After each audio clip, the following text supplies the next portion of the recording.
अगर आप लोग चाहते हैं कि आपका समाज में सम्मान बढ़े, आपकी इज्जत बढ़े, आपकी गरीबी मिटे, आपके बच्चे खुशहाल रहें, तो आपको सत्ता में भागीदारी करना होगा। जहां से नीतियां बनती हैं, जहां से कानून बनते हैं, जहां से बजट पास होता है, वहां आपको अपना आदमी भेजना होगा। और अपना आदमी भेजने के लिए आपको संगठित होना होगा और अपने में से ही नेता पैदा करना होगा। आपको अपने में से नेता पैदा करना होगा। और 1500 में जो आप बिकते हैं, आपको लगता है उस समय का आप बड़ा फायदे में बात है, कहा भाई दिन के वोटे दे उसे, लेकिन आप बर्बाद कर रहे हैं, आने वाली पीढ़ी को बर्बाद कर रहे हैं। आप तो बर्बाद हो ही रहे हैं, बर्बाद हो ही गए, आने वाली पीढ़ी को बर्बाद कर रहे हैं।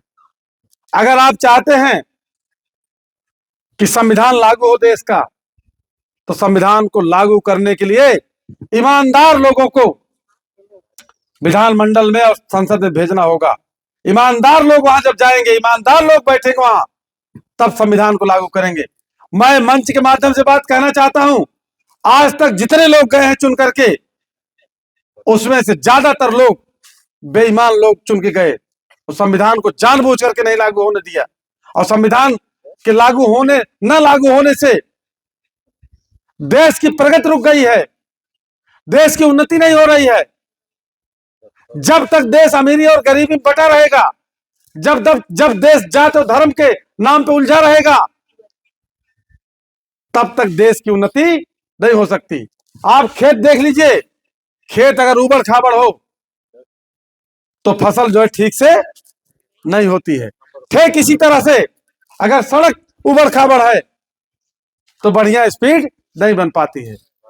इसी तरीके से देश में अगर जात धर्म के नाम पे भेदभाव होगा, आपस में वैमनस्यता पैदा की जाएगी, फिर देश तरक्की नहीं कर पाएगा।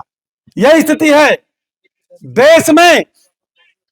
देश में आज जो है उम्मीद लोग करते चले आ रहे हैं कि देश कब विकसित देश बनेगा हमारा, लेकिन देश को विकसित बनाने में सबसे बड़ी बाधा अगर कोई पैदा कर रहा है, तो वो लोग पैदा कर रहे हैं जो संविधान का विरोध कर रहे हैं, संविधान के अनुसार काम नहीं कर रहे हैं।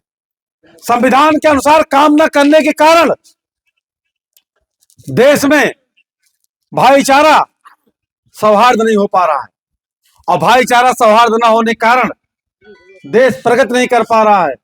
अगर हम ये कह सकते हैं, संविधान को न मानने वाले, संविधान का विरोध करने वाले, संविधान को न लागू करने वाले देश के सबसे बड़े गद्दार हैं, सबसे बड़े देशद्रोही हैं।